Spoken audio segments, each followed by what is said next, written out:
Panginoon, alagaan mo ang aking pamilya. Panginoon, maraming salamat sa mga bagong blessings na hatid ng araw na ito.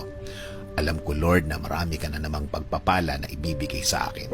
Tulad na lang ng nagising ako sa araw na ito. Ito pa lang alam kong may plano ka pa para sa akin.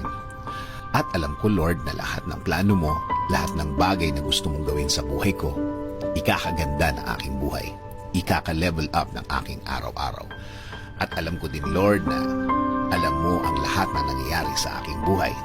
Alam ko din na bahagi ng blessings mo sa akin ay ang pag-aalaga mo sa akin, na gawin akong safe saan man ako magpunta at saan man ako andun. Ginagawa mong safe ang lugar na yon. At alam ko, Lord, na since ikaw ang nanguna ng aking buhay, alam kong patuloy mo akong igagayin sa mga darating na araw at panahon.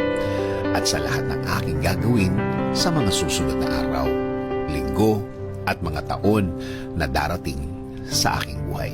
Kaya ngayon, Lord, kasama po ng aking dasal na ito na alagaan at protektahan mo din ang aking pamilya, Lord. I-bless mo sila sa lahat ng kanilang gagawin at pupuntahan.